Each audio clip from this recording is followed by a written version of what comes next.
Hello, I'm Pam Hoffman, Everyday Spacer. I'm Jeff Miller, 2049 Outfitters. At Everyday Spacer, we show regular folks how to personally and directly participate in space exploration, science, and astronomy. We are here on Friday nights at 9 p.m. Pacific Time, 12 midnight Eastern Time, and 3 p.m. Saturday in Queensland, Australia. We're broadcasting live from Thousand Oaks, California. Thank you so much for joining us. Tonight's topic is the Junocam think tank, and we'll be back in 6.8 seconds.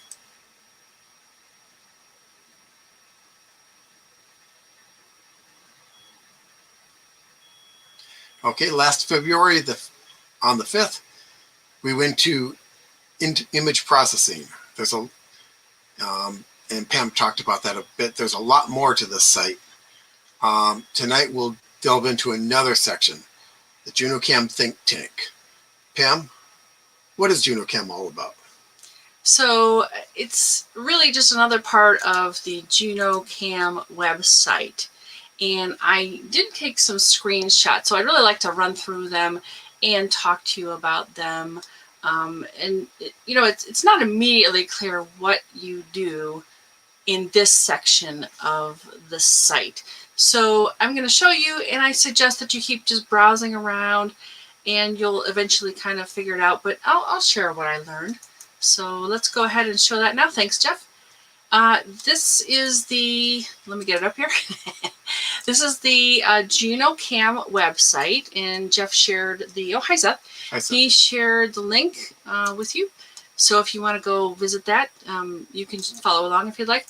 This is, one of the navigation parts on top. It says think tank, and I've circled that right over here. And if you recall, last February, we did go through the image processing part of this.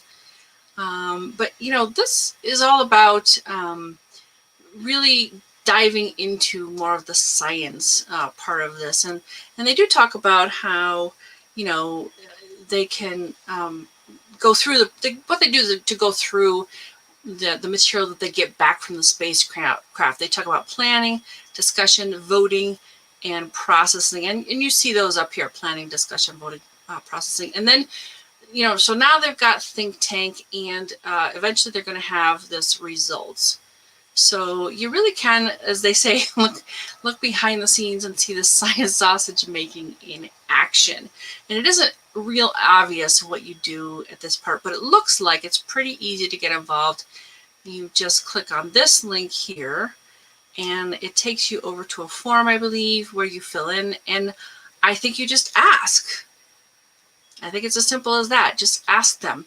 And they do list a bunch of the projects here below. You can filter them. And I'm going to go ahead and let you play with that if you want to go to the site and look at all these different things. They just take these and group them by all of these descriptors here. And I do want to point this out while we're here. This PJ is Peri-Jove. This has a very weird orbit. It's only, right around the planet for a few days, and then it goes way out again, and it's a whole 53-day orbit. So this Peri-Jove is how they designate the different, views that they get when they're the closest to the planet. So we'll see that PJ a lot, PJ 33, 32, and so on. There's a lot of different projects here. You'll see a couple of pages as they indicate right here.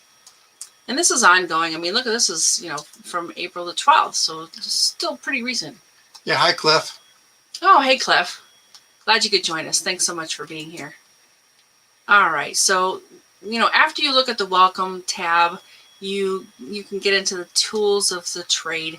And they do talk about a couple of places. Now, this one here, ISIS, is largely a forum where people are talking back and forth. And this kernel, I think I have some screenshots of these too. The NASA NAIF kernels can be had here. And I actually called about this because I sent through the contact form, I sent a message and I hadn't heard back. So I called today, and we have yet to hear back from them from that call. But if we learn anything in the near future, we'll say something in a future episode of our show. But they have all these files you can look through. In fact, there's 2 sets of them, these black planes with back planes with the .tar at the end, and some zip files. I couldn't actually open up either one of those, so we're going to have to find out what that's all about in the future. And then there's a third tab called reports. You'll actually go to different sites for some of these because, you know, these people are doing stuff with their own sites. Like in this case, they point out the British Astronomical Association, and you go to that link and you can see stuff there. And also they have a Jupiter section, and I think I have screenshots of that below, so we'll see that in a minute. The unmanned spaceflight, that's another forum. And so lots of people are, you know, talking about this and working with the different images and doing different things, not just the image processing like we showed before. And this seems like this is pretty intense science. I think it's actually some really important work. And if you wanted to do that kind of thing and really make a big contribution, I think there's lots of room for people to play with that still. So let's see. Okay, so here's the British Astronomical Association site, and that's what they pointed to.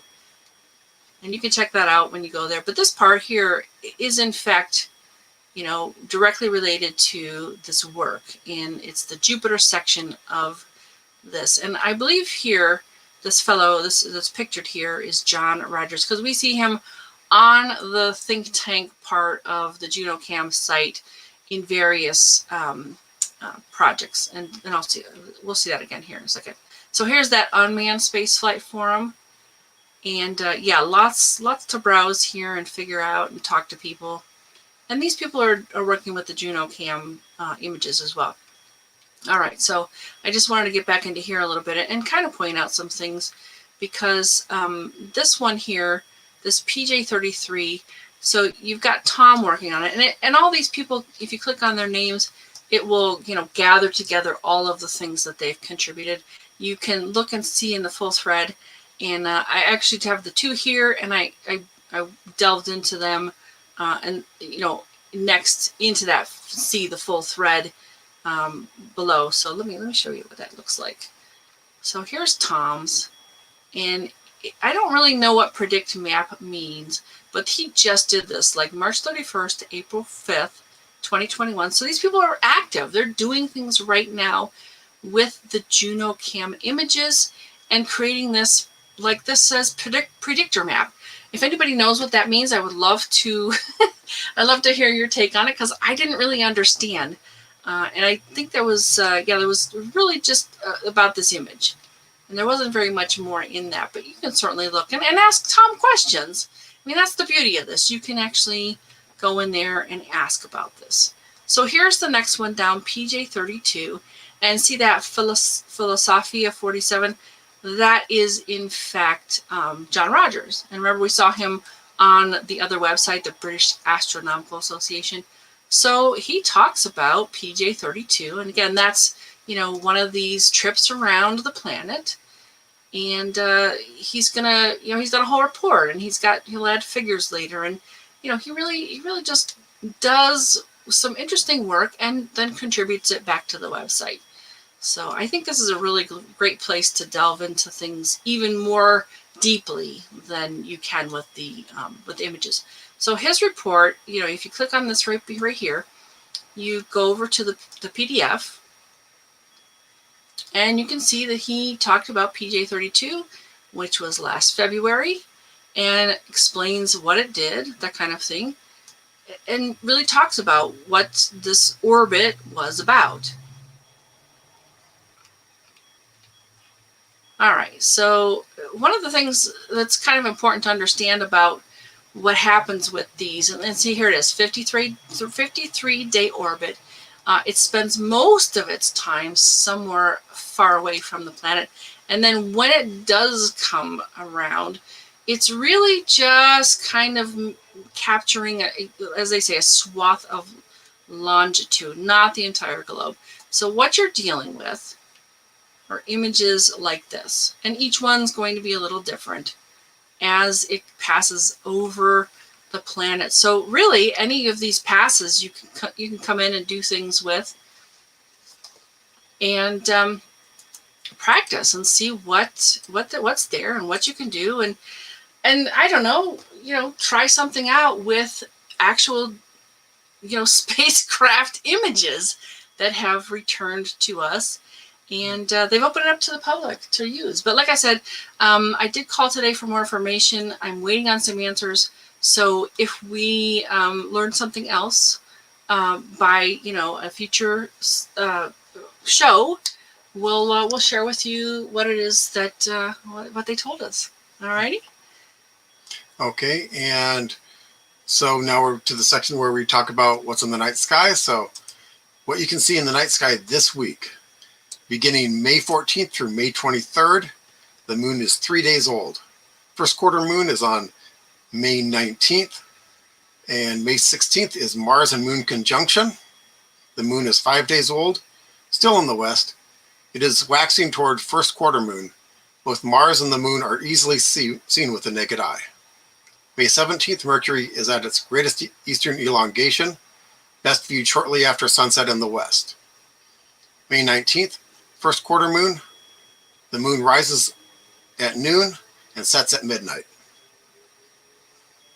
All right. So if you or someone you know has done something interesting involving space exploration, science, astronomy, like that, we would love to share our live. Join us again next Friday, May 21st. We're going to talk about spacer music. Jeff is taking point on that. We actually have a guest coming at the end of May.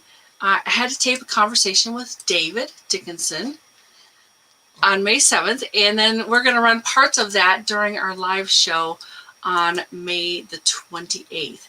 Thank you so much for joining us. We've got at least a couple people here, Seth and Cliff, our loyal visitors. We really appreciate that. And so we'll see you next week. Thanks. Bye. Bye-bye.